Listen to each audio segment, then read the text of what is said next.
Study with ज्ञान प्रकाश के आज के सेशन में आइए डिस्कस करते हैं 11 और 12 मार्च के करंट अफेयर एक साथ। तो पहला क्वेश्चन देखते हैं, हाल ही में किसने वायुसेना अकादमी में कमांडेंट के रूप में पदभार ग्रहण किया है? तो वायुसेना के जो कमांडेंट बने हैं ये बन गए हैं बी चंद्रशेखर। तो सही जवाब इसका ऑप्शन ए है।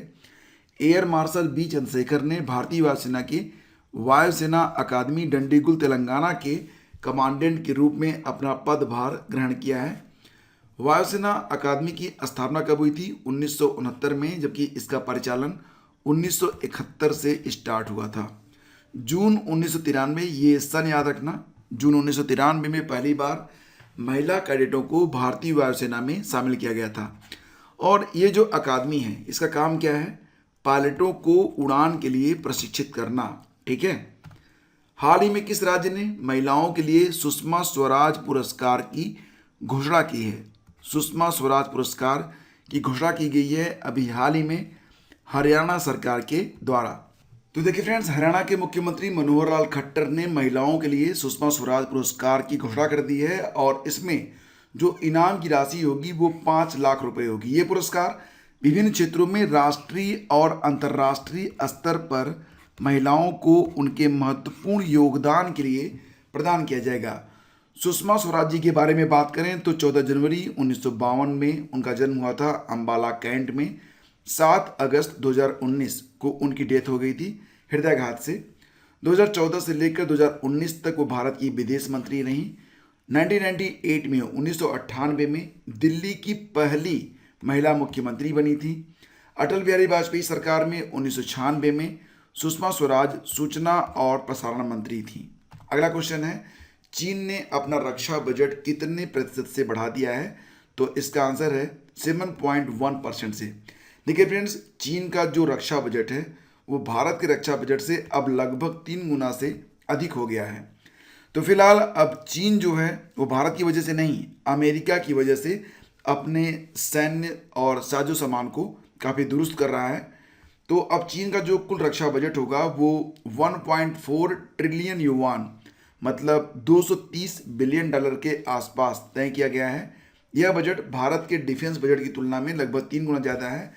पिछले कुछ वर्षों से अमेरिका और चीन पर जो आपसी उनका संबंध है वो काफ़ी कॉम्प्लिकेटेड रहा है और अमेरिका जो है चीन पर अपना जो मिलिट्री प्रेशर है वो भी डाल रहा है। तो उसी को देखते हुए चीन जो है वो अपने सैन्य बल में इजाफा कर रहा है।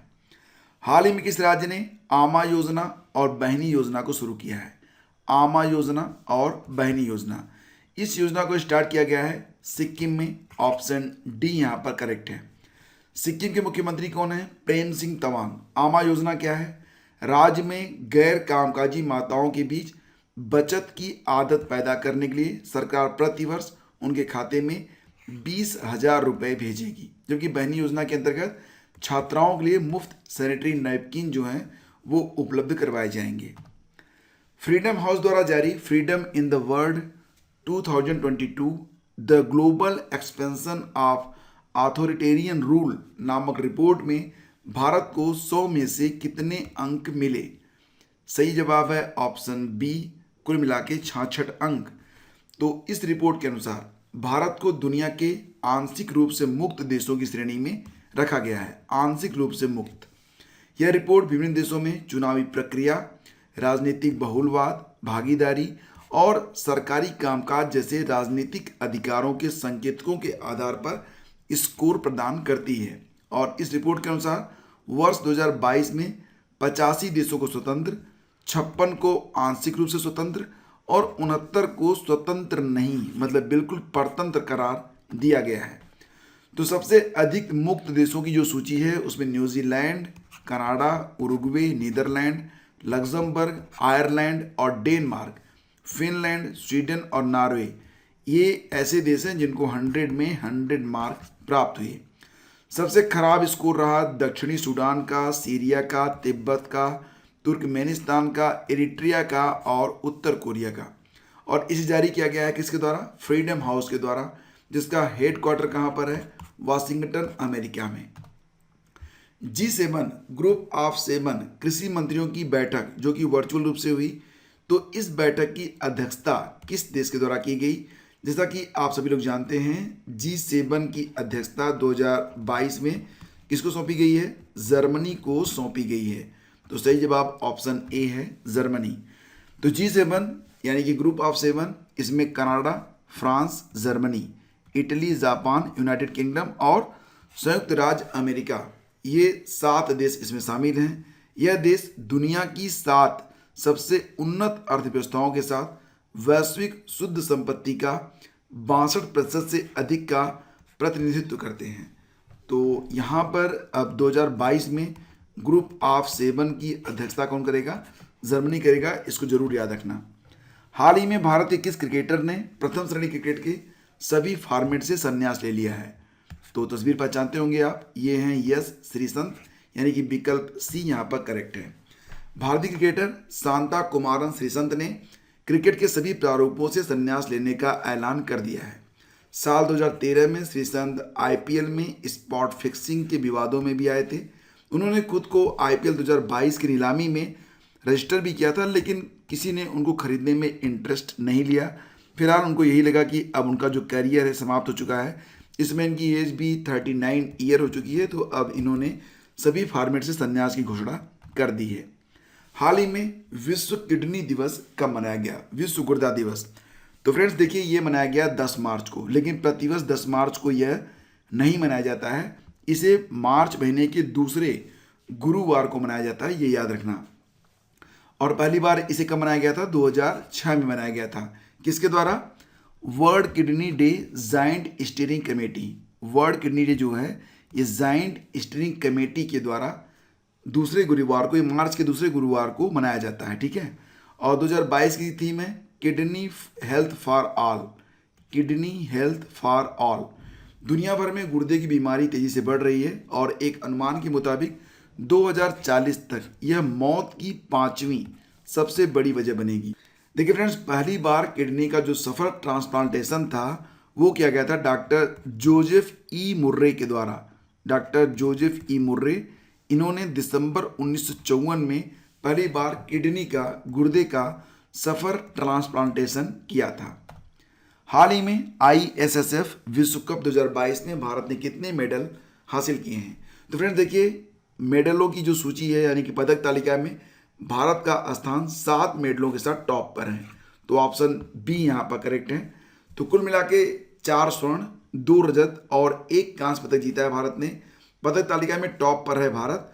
दूसरे स्थान पर है नॉर्वे, कुल पदक संख्या 6, जिसमें स्वर्ण 3 है, रजत 1 है, कांस्य 2 है। तीसरा स्थान किसको मिला है? फ्रांस को, 3 गोल्ड के साथ। आपको याद रखना होगा कि आईएसएसएफ वर्ल्ड कप 2022 का जो आयोजन हुआ यह मिस्र की राजधानी काहिरा में किया गया।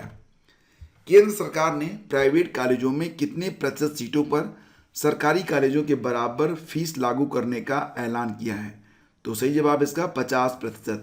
तो 50% जो सीटें होंगी उस पर सरकारी स्कूलों के बराबर फीस लगेगी। बाकी की सीटों पर जो स्कूल कॉलेज हैं अपनी जो फीस है उसको तय करेंगे। फिलहाल प्रधानमंत्री मोदी ने यह जानकारी 7 मार्च को अपने ट्विटर हैंडल के द्वारा प्रदान की है।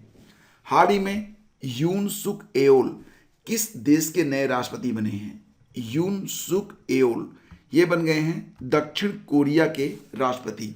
तो देखिए फ्रेंड्स, सत्तारूढ़ डेमोक्रेटिक पार्टी के ली जे म्यूंग के हारने के बाद कंजर्वेटिव यून सुक एओल ये दक्षिण कोरिया के अगले राष्ट्रपति बनेंगे और ये मई 2022 में अपना पदभार ग्रहण करेंगे।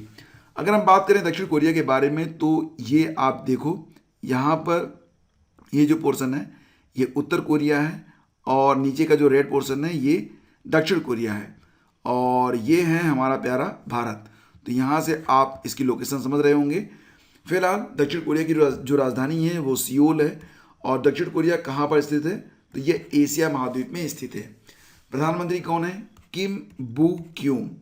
आपको सैमसंग, हुंडई और एलजी के हेडक्वार्टर जो हैं वो दक्षिण कोरिया में ही मिलेंगे।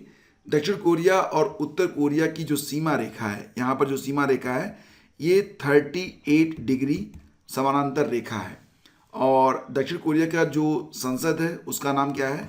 National assembly. WHO भारत में कहाँ पर दुनिया का सबसे बड़ा global centre for traditional medicine की स्थापना करेगा? Global centre for traditional medicine, traditional मतलब पारंपरिक, तो इसकी स्थापना कहाँ पर होगी? जामनगर गुजरात में। विकल्प ए यहाँ पर करेक्ट है। तो WHO द्वारा global centre for traditional medicine की स्थापना आयुष मंत्रालय के तहत जामनगर गुजरात में किया जाएगा। WHO की स्थापना हुई थी 7 अप्रैल 1948। 7 अप्रैल को विश्व स्वास्थ्य दिवस भी मनाया जाता है। तो WHO का जो हेडक्वार्टर है जेनेवा में है और इसके वर्तमान में अध्यक्ष कौन है? टेड्रोस एडानम। WHO के जो सदस्य देश हैं उनकी संख्या कितनी हो गई है? 194। भारत का पहला 100% महिला स्वामित्व वाला FLO इंडस्ट्रियल पार्क ये कहाँ पर स्थापित किया गया है? सही जवाब है हैदराबाद, जो कि तेलंगाना की राजधानी है। तो ऑप्शन ए यहाँ पर करेक्ट है। और देखिए फ्रेंड्स, इसका उद्घाटन तेलंगाना के उद्योग मंत्री KT रामाराव के द्वारा किया गया। अब FLO मतलब फिक्की लेडीज ऑर्गेनाइजेशन, ठीक है। तो फ्रेंड्स ये थे कुल मिला के 12 प्रश्न 11 और 12 मार्च के। अब हम शीघ्र मिलेंगे आपसे नेक्स्ट वीडियो के साथ। और देखिए फ्रेंड्स, अगर वीडियो आपको पसंद आया तब प्लीज़ आप इसे लाइक और शेयर भी किया करें। तो आज का प्रश्न है कि भगवान बुद्ध की शयन मुद्रा में दुनिया की सबसे लंबी प्रतिमा कहाँ पर बनाई जा रही है? इसके बारे में कल के करंट अफेयर में मैंने आपको पढ़ाया था, तो इसका आंसर आप लिखिएगा जरूर। शीघ्र मिलेंगे हम आपसे एक नए वीडियो में, तब तक के लिए जय हिंद, जय भारत।